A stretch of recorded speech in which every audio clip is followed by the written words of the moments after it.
Death by Fiction. Written by Ashley Lister. Read by the author.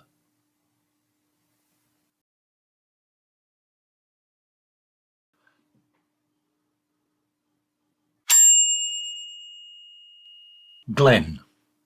Chapter 1. Friday the 1st, 7 a.m. It began with the publisher's letter.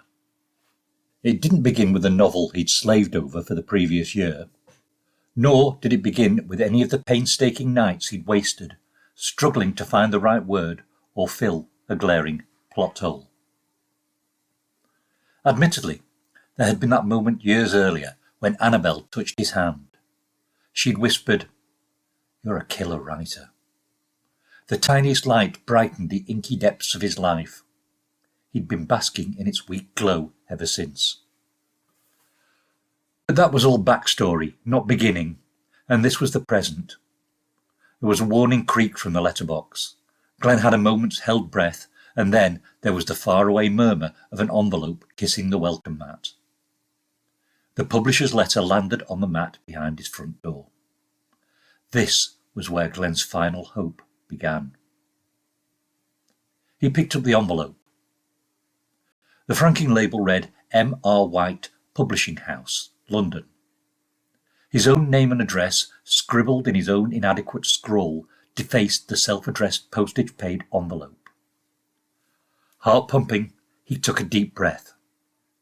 The letter seemed much too thin, didn't it? Even though he had never been accepted, only ever rejected, he dared to let himself believe that his most cherished hope had finally triumphed. Inciting incident, the product of so many years struggling, so many years of giving his heart and soul to the murder mystery story he needed to tell. Had it finally been accepted? Glenn was wearily familiar with the processes of making unsolicited submissions. Type a novel, send a novel to a publisher, wait for the publisher to send the novel back with a letter saying, "Thanks but no thanks." But the slim DL envelope wasn't large enough to contain his returned manuscript. That was a good sign, wasn't it? The only reason anyone from M.R. White Publishing could possibly be writing to him in this fashion was with a letter of acceptance for his novel. He tried to summon another explanation. Any other explanation. Common sense told him he had finally been accepted. All he needed to do was open the letter and prove that was the case. He shut his eyes, squeezing them tight enough to see pinpricks of red bursting from the black. When he opened them, the letter was still there.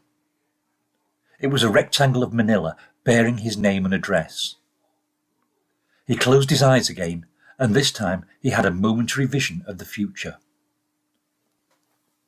For once, when he attended the writer's circle tonight, he'd have something enormous to share with his beautiful Annabel. She'd smile, curving her sensual crimson lips solely for him. Her heart, and hopefully her body, would finally be his. He could picture the scene as though it was happening. "What's that you've got?" She nods at the manila envelope in his hand. It's a letter of acceptance. Her smile blossoms, her cheeks dimple with a broad, delighted grin. "Are you serious?" M. R. White. For the first time in his life, he's able to talk to her without stammering. The murder mystery publishing house they've accepted, inciting incident. "Oh, Glenn!" She rushes toward him, her slender arms outstretched. Her rich perfume is a musk that makes him think of stylish women with New York glamour. She embraces him. He tries not to savour the pressure of her breasts, pushing urgently against his chest. The others around the table, the other members of the writer's circle, would snicker if they noticed his erection. He knows it would only be a puerile outlet for their jealousy, but it would also be embarrassing for her and for him. Her lips brush his earlobe. "I knew you'd do it one day. I knew you'd make it as a writer. I knew we'd be able to Glenn opened his eyes. Annabel and the writer's circle disappeared. He was left standing alone, staring at his reflection in the hall mirror. A gaunt figure in a hoodie and saggy-arse jeans. Caffeine thin, the wrong side of 30, with circles beneath his eyes that made him look like he'd been repeatedly punched in the face.